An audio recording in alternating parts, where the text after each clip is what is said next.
It is mid-February. I know it's a pretty heavy day. Not been a very good week or so for you. Is that correct? Oh, absolutely not. You know what I'm saying? Point of impact. You know what I'm saying? Point of impact raw. That's right, y'all. We here. It's your guy, Derek Management Live in Hansford. And of course, we got the big guy here. You know, the producer, conductor of everything. That's right. Duffy's Lane Production is here with my main man, Levi. You know what I'm saying? And we just gonna have a conversation. Yeah, thank you. Mhm. Pleasure to be here. So, yeah, as you was speaking on the weekend, over the weekend, there was a tragedy that took place, and I'm gonna circle back. A young man by the name of Sincere, known very well in the advocate community, he passed away due to suicide. He goes by Sincere B.A. Sincere BA. Yeah, Okay. and Sincere was a young man that I was graced to have the opportunity to meet at the age of 18. Matter of fact, I think it was either 17 or 18 when I met Sincere in the Virginia DOC. You know what I'm saying? And it was amazing to meet him at a young age. And here I was coming into the DOC. I was 30 years of age. Right. I was an old man already. And, you know, I had experienced a lot of life. But So I imagine meeting him at that age, I'm sure you were somewhat of a mentor in that state as well. Right, Do you think right. there's anything he may have taught you as well when you met him? Oh, yeah, he taught me a lot. One thing about Sincere, he was a very, very gracious, kind-hearted young man.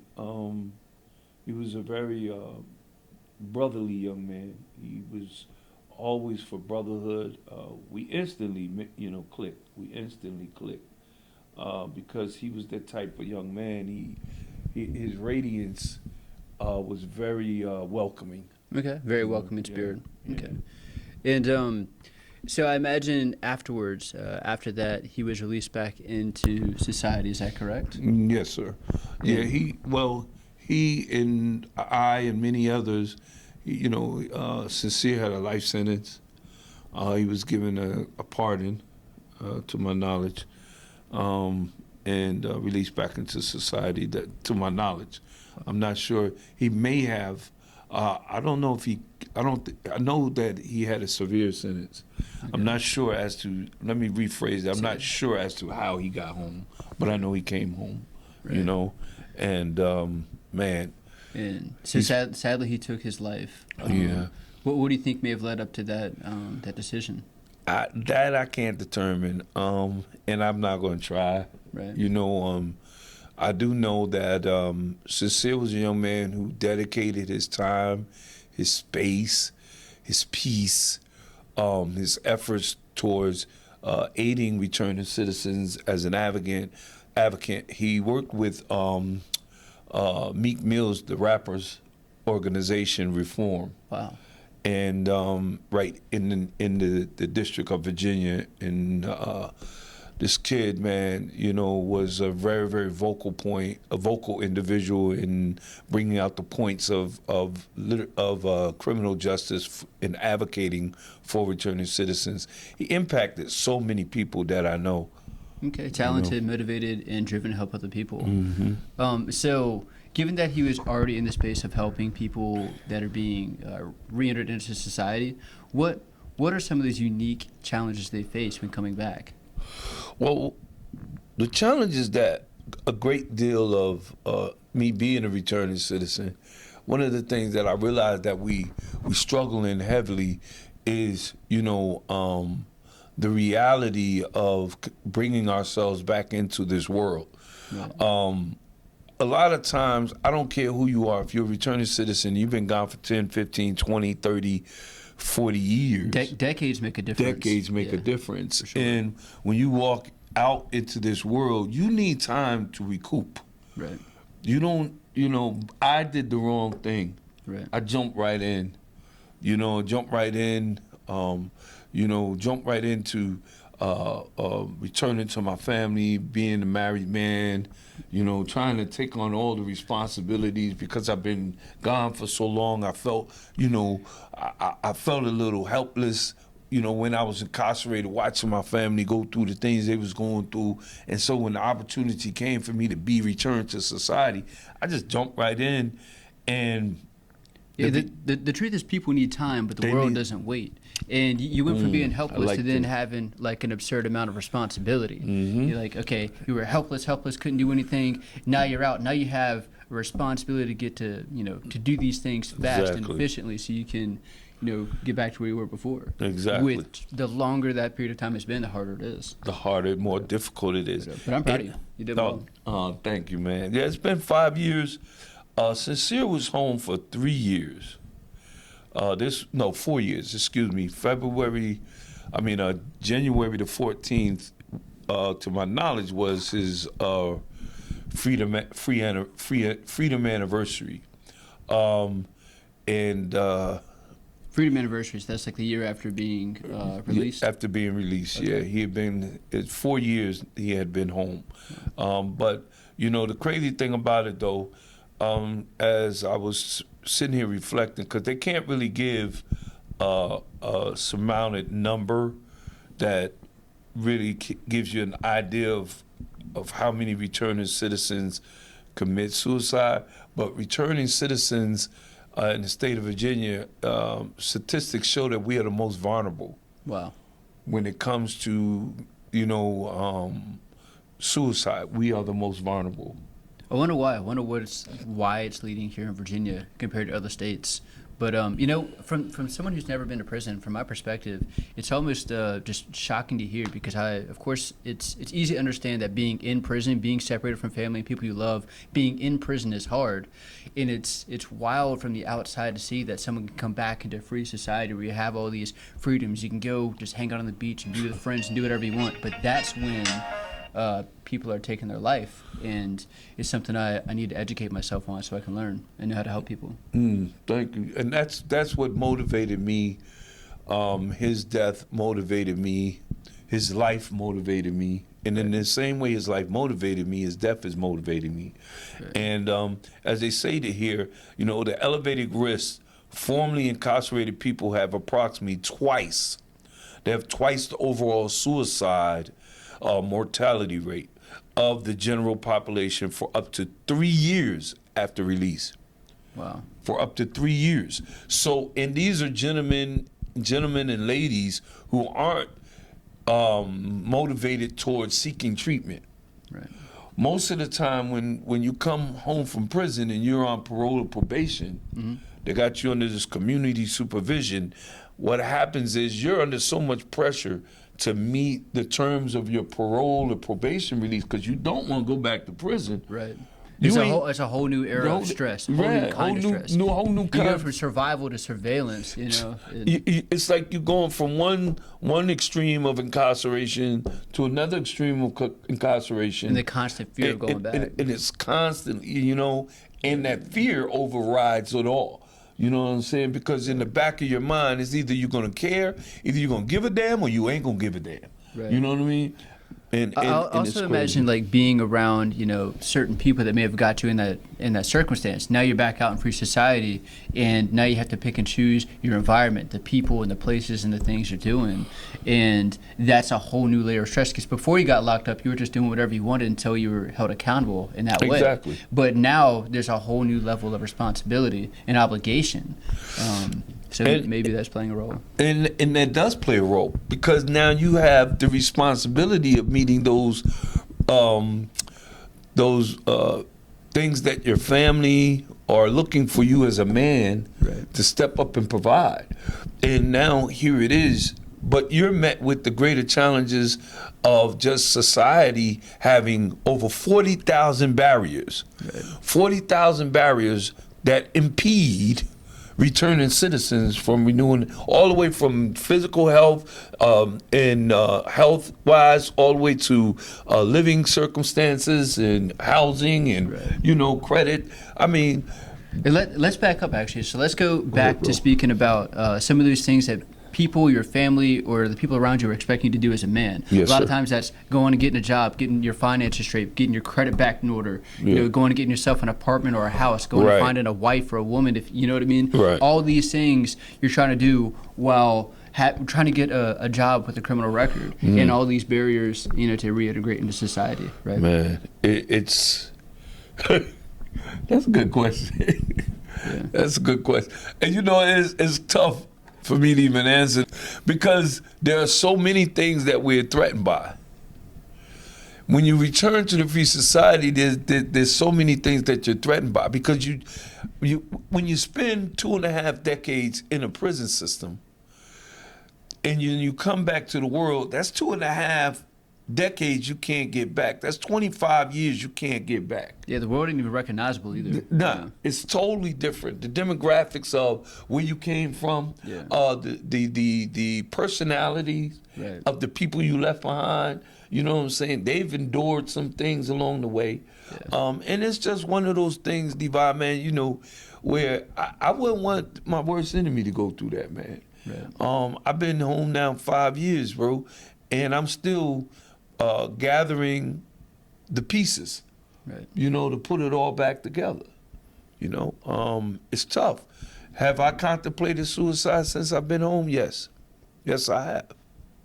Well, we're listening, and we're here for you, brother. And I thank God for that. Yeah. Because had I not had people around me who were there to listen, because I what I've just found out really, though, through this experience is that suicide is truly a silent killer. Yeah. Because the average person who's about to commit suicide is not going to literally tell you right at the moment they're going to commit suicide. It's like you walk into the event, you know what I mean? Right. And then it's like you're challenged to help either rectify this or you're going to watch it happen. And I still feel like, society in general, we don't have a real clear understanding of what suicide is. No. We really think it's just sadness or depression. And the truth is that, of course, people that are dealing with a difficult time, maybe a divorce or health issues in their family, of course, there's real triggers that could cause someone to consider that as an option. But this could also happen to a happy person. This can also happen to, essentially anybody. Someone has a great career. So I'd be sure to check on people who are the life of the party. Go check on people that have a stable relationship. Go check on people that have a successful business. Go check on people that always have a date to an event. Go check on all the people that are doing well, because a lot of these people are struggling too. And that right there is key. And one of the things, that's why I'm sitting here, just so everybody understands, I'm on my phone just trying to get some data for you, because what Levi is pointing out to you is very, very important for you to pay attention to. Because people, most of the time, the signs come too late. Right. Because the people look like they're doing good. They look like they're doing well. They speak like they. Yeah. I had people tell me they talked to him a day before or a few hours before the night, and you know what I'm saying, he was fine. You know what I mean? It's a silent killer. It's a silent killer, and then it also kills those who are closest to the individual. Like a lot of people don't really know just how close Sincere was to a lot of men who spent time with him in prison. Right. And that's something I really want to point out, as just on a sidebar real quick. When you go through the experience of being incarcerated for a lengthy of years, as I was, 25 years, man, when I tell you that the brothers that you meet become your family, they literally become your family. Right.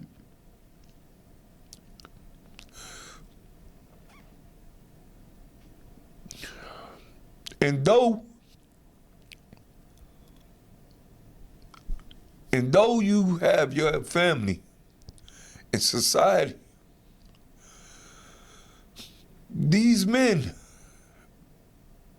become the greater part of who you are and who you become, depending upon the circle that you surround yourself with. Right.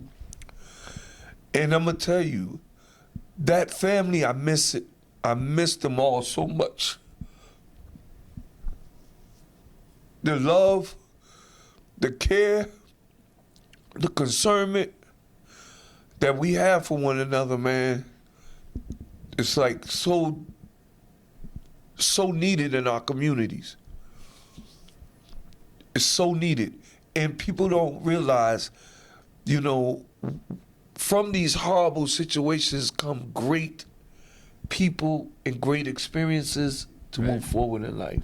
The people that you found safety being around. Oh, man. You know, a North Star, Yes. a good conversation, all those things are necessary to keep your head up. There is no one. Let me rephrase this. Let me phrase this properly. Mm-hmm. There is no one in a prison environment that is safe.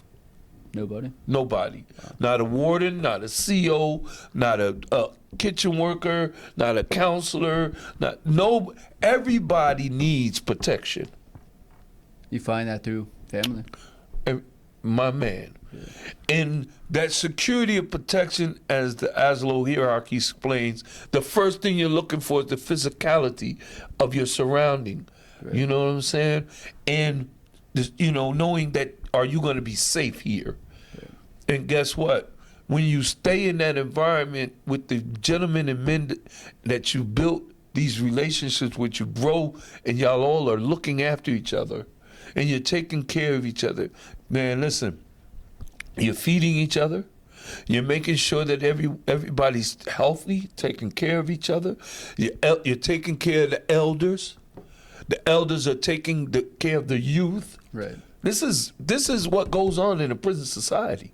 See, these are the things that people don't talk about. You understand? So break it down. How are the elderly helping the youth? How are the youth helping the elderly? Like, Okay. what actions are they taking? What words are they saying? Well, what happens is most of the elderly men in the prison system are very much respected, Okay. as long as they're carrying themselves in decency, right? Right. So the average youth does not, all of us, we fight for the underdog, right?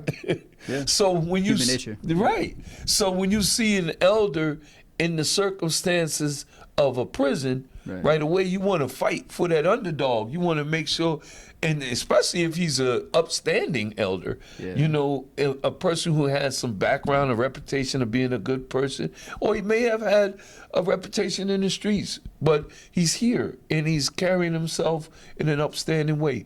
And so the elder, he feels a responsibility because he has wisdom and keenness of understanding that a lot of the youth coming in don't have. They have the perspective and the experience. Exactly. Okay. And so they feel that fatherly big brother need to protect these young men. You know what I mean? And I'm telling you, you see it really, really hardcore in prison. So how are people building family after they leave prison? If they have family established inside of prison, how do they lose it when they get out?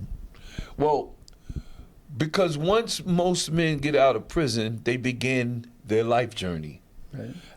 As we do in anything. It's like, what do you call that? You ever seen that cartoon, the Bugs Bunny, where the bird is pushing, the vulture is pushing the bird. He's like, no, and he pushes him out the nest, and it's time to fly. Yeah. So, and you're spreading your wings. So now those people who are connected to you now, they become out of sight, out of mind. Right. You know what I'm saying? Because you're in free society now.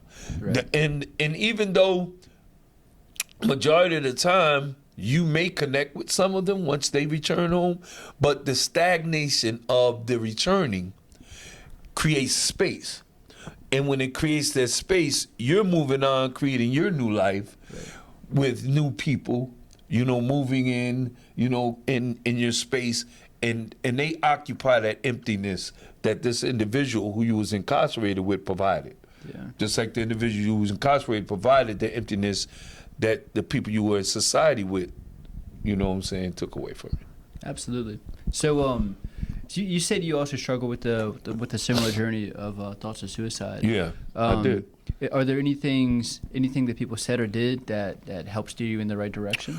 Well, I give all praise and thanks to Allah because, my religion in following the Prophet Muhammad sallallahu alaihi wasallam. When I studied the religion, understanding that my heart, I needed to soften my heart. So I would do things to soften my heart, like read and pray and do charitable acts, and that's why my work in the community is so important to me. Right. It's vital to my existence. It's vital to my recovery. You know what I'm saying? Not just from addiction, but from the ills of life and social life in general, in which I come up through the trauma, man, that I experience. And then the fear that I have when I get back out in this world of, I can't fail.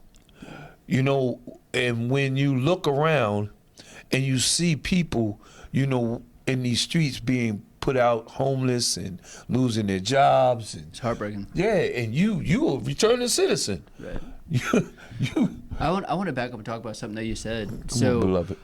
So much I hear when people from the outside looking in about suicide say that it's a weak thing to do, or these people are weak. And I think it's so interesting that you characterize the solution around softening your heart, Yes. which, it almost sounds counterproductive, but if you really look at what suicide is violence. Suicide is Yes. self-inflicted violence, but it is violent. It Yes. takes someone who they don't have a softened enough heart. So I Yes. think it's interesting to take that approach, helping other people and making sure you're accountable for your actions. Maybe that can have an impact on people struggling. It does, and it's all about you. It's your response, Right. your response to the issue. But let me just say this: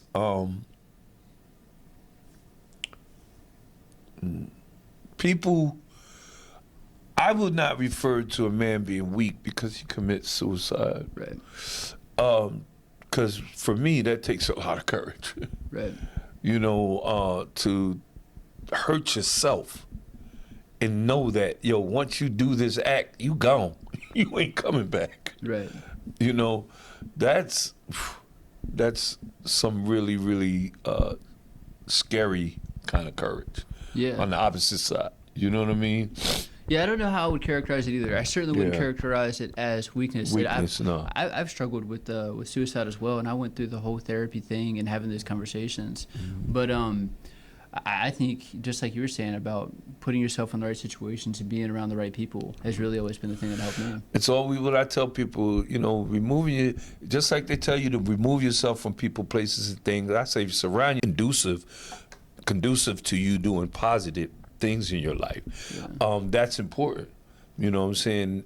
Surrounding yourself with people, places, and emotions that are going to motivate you towards doing good things when you're low, when you're high.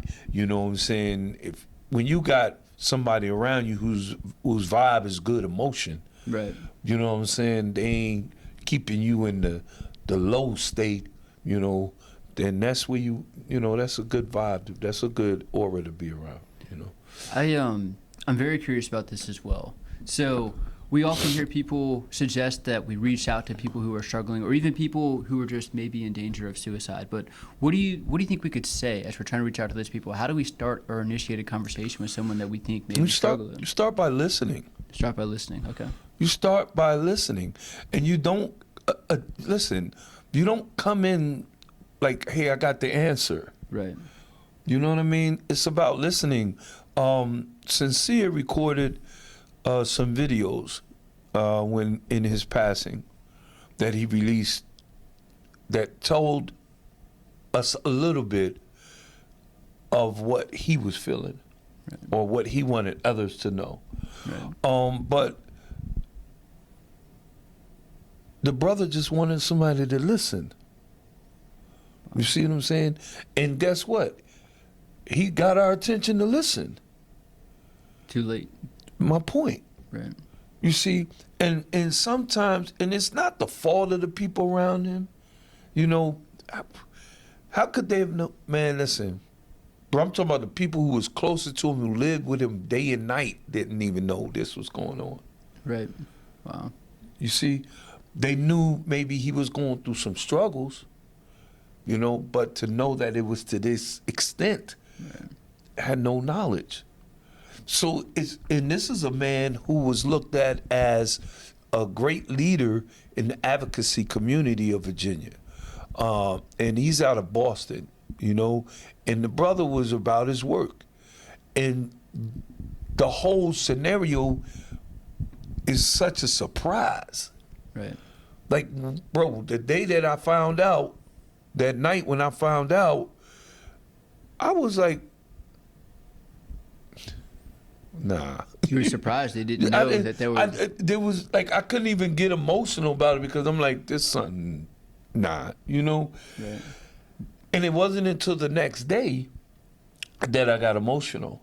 Where it really hit you. Right. Connecting all the pieces, like, wow, this really happened. Right. He really was having these struggles, Right. and we just completely missed it.